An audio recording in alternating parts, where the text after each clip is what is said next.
사춘기의 아이들은 마음이 오락가락해요.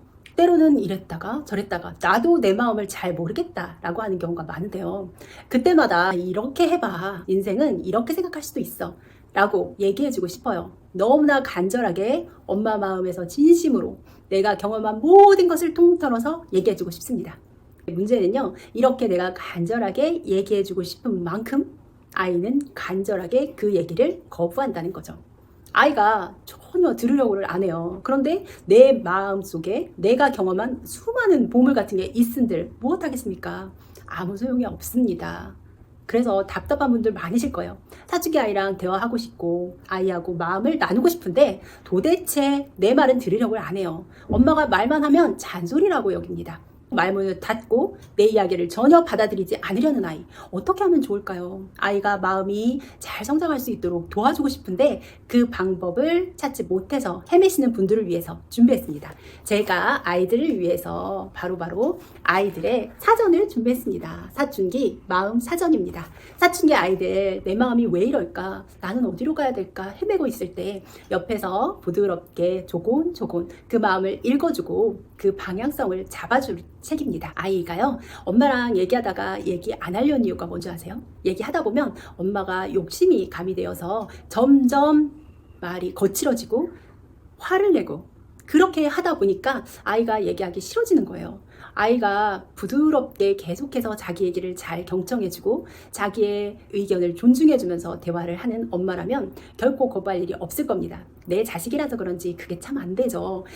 제 3자한테는 그렇게 부드럽게 얘기할 수 있을 것 같은데 내 아이한테는 그게 잘 안 돼서 대화가 단절되었다면 부드럽게 조곤조곤 아이에게 필요한 것들을 하나하나 짚어주면서 얘기해줄 누군가가 필요할 텐데요. 오늘은 이 책에서 그 답을 한번 찾아보면 어떨까 싶습니다.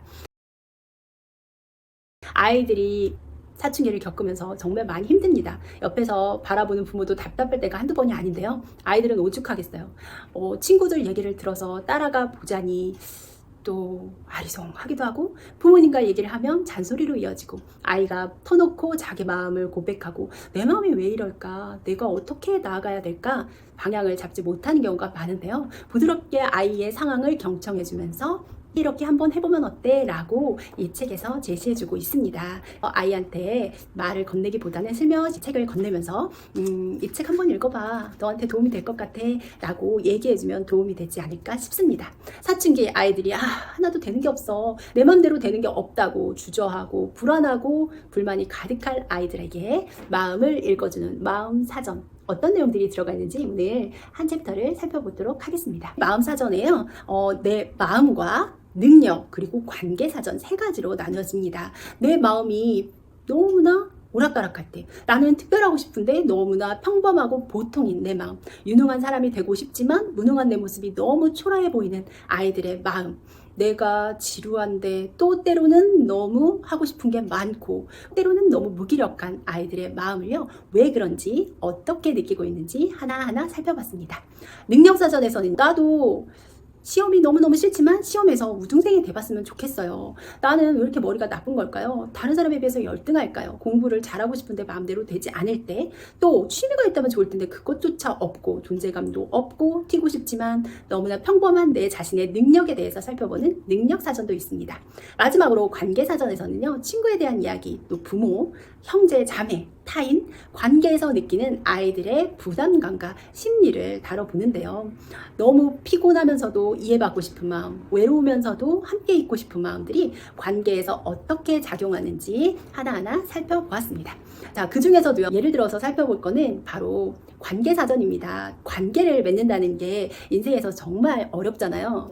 제일 스트레스를 많이 받는 게 인간관계라고 하는데요. 아이들이 이제 부모를 넘어서서 친구라는 사람들과 또 확장된 관계를 가지면서 어떻게 관계를 맺어야 될지 어려워하는 친구들이 참 많습니다. 그 부분에 있어서 하나하나 짚어보고자 챕터를 나눠봤습니다. 그 중에서도 친구라는 거는 사전적 정의로는 가깝게 오래 사귄 사람을 의미하죠. 친구들과 가깝게 지내고 싶은데 엄마는 내 친구들한테 또 불만이 많아요. 네 친구가 이렇네 저렇네 얘기를 하고 내가 사귀고 싶은 친구는 또 따로 있고 그 관계를 맺으면서 어려움이 생기고 친구 관계 때문에 고민이 많은 친구들이 있을 텐데요. 그 친구들의 마음을 들어봤습니다. 엄마는 맨날 나한테 하지 말라는 거 투성이에요. 사춘기가 되니까 그게 더 잘 보이죠. 어릴 때는 그걸 참고 엄마한테 사랑받아야지 라고 하면서 이겨냈지만 이제는 그러고 싶지 않은 거예요. 내 인생이니까 내 마음대로 살고 싶은데 하지 말라는 것 투성이 중에서도 내 친구들에 대해서 이야기를 하기 시작하면 관계가 힘들어지죠. 내가 엄마의 모든 것을 거역하고 사귀고 싶은 대로 친구를 사귀느냐, 그게 옳은 거냐. 그런데 마음대로 또 사귀다 보면 이게 맞나 싶을 때도 있고요. 또 이럴 땐 어떻게 해야 되나, 친구 관계에서 어려움을 겪을 때도 있으니까요. 그 친구 관계를 맺으면서 사춘기 아이들이 얼마나 힘든지 마음을 들어보고요. 그렇다면 친구를 사귈 때 어떤 게 필요한지를 알아봅니다. 친구 정말 중요하죠. 사춘기 아이들한테는 친구가 정말 중요하잖아요. 그래서 더더욱 부모님이 그걸 걱정하시는지도 모르겠어요. 부모님은 마음의 친구 관계를 걱정하세요. 이런 친구랑 어울려 하면서 훈수를 주시는데요. 그게 마음에 안 들 거예요. 친구만큼은 마음이가 하고 싶은 대로 결정하고 싶죠. 여기서 마음이가 사춘기 친구들입니다. 엄마가 마음이의 인간관계까지 조정하려는 것 같아서 경계하게 돼요. 마음이가 상처를 받거나 나쁜 길로 빠질까봐 그러는 것 되지만요. 마음이도 판단력이 있잖아요. 혼자서도 제대로 판단할 수 있는데 마음의 상황에 관여하려는 게 간섭 같고 싫을 거예요. 공부만 잘하는 친구 말고 다른 여러 부류의 친구들을 만나보고 싶죠. 나에게 없는 점이 있는 친구가 매력이 있으니까요. 그 친구와 어울리다 보면 세상에 대해서 더 많이 알게 돼요. 생각이 넓어지니 얼마나 좋은데, 엄마는 마음이가 어렸을 때부터 무슨 일만 하면 자기 친구랑 통화를 했으면서도 나의 친구 관계에 대해서는 이래라 저래라 하는 게 정말 마음에 안 들죠.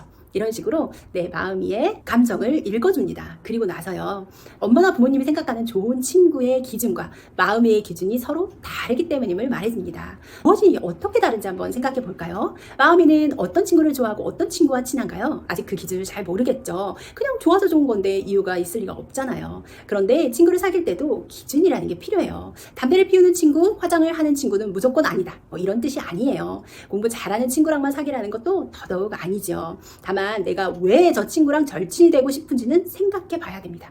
그냥이라고 생각하지 말고요. 그 친구가 마음이에게 채워지는 부분이 있다면 그것이 어떤 건지를 잘 생각해 봐야 된다는 겁니다. 마음에는 계산 없이 순수하게 친구를 사귄다고 생각하지만 전혀 다른 목적으로 다가오는 친구들도 있을 수 있거든요. 또 반 친구들이랑 모두 친구가 되어야 될 것 같지만 그렇지도 않아요. 클래스메이트와 프렌드는 다른 개념입니다. 같은 반에 속한 모든 아이와 친구가 될 수는 없어요. 반의 모든 아이들에게 인기 있고 인정받고자 노력한다면 내 의견을 내세울 수가 없죠. 결국 친구에게 내 생각을 맞추게 될 거예요. 이때 친구를 사귀는 기준이라는 게 필요한 겁니다. 모두가 친구가 될 수는 없다. 나를 귀하게 여겨주는 사람만을 친구로 대하겠다라는 기준을 세우는 겁니다. 이런 기준을 통해서 나에게 필요한 친구를 찾아가는 게 필요하죠. 마음에는 어떻게 인간관계를 계산적으로 해요 싶은 생각이 들 거예요. 당연하죠. 아직 순수하고 친구 관계에서 상처를 받아본 적이 없으니까요. 하지만 부모님은 그런 경험이 있다 보니 앞서서 마음이를 걱정하고 있죠. 가스라이팅 하기 위해서 그러는 게 아니랍니다. 마음이가 스스로 친구를 사귀고 싶다면 친구에 대해서 자기 나름의 명확한 기준을 만들었으면 좋겠어요. 소중한 친구의 기준을 정하는 거죠. 그 기준이 부모님과 같을 필요는 없어요. 내 기준을 만드는 거니까요. 거짓말 안 하는 친구라든지 나를 함부로 대하지 않고 의견을 존중하는 친구 같은 기준이 필요해요. 돈을 요구하거나 원하지 않는 나쁜 행동을 강요하지 않는 것도 친구의 기준이 될 수 있겠죠. 그 기준 안에 있는 친구 중에서는 마음껏 사귀어봐도 안전하답니다. 서툴겠지만 스스로 그 기준을 정하고 서로 의지가 되고 함께 성장할 수 있는 좋은 친구를 찾기 위해서 시도해보세요. 나만의 친구 기준을 만들어 친구를 사귀다 보면 부모님도 이제 제대로 마음이가 친구를 사귀는구나 싶어서 더 이상 간섭하지 않을 테니까요.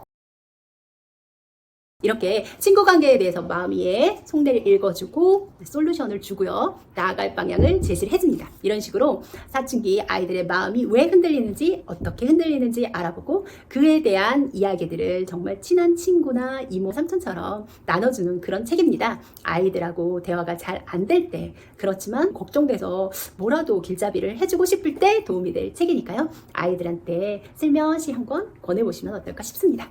오늘은 사춘기 아이들의 마음이 흔들릴 때 추천해 주실 만한 책, 사춘기 마음사전에 대한 이야기였습니다. 중학탐구 생활입니다.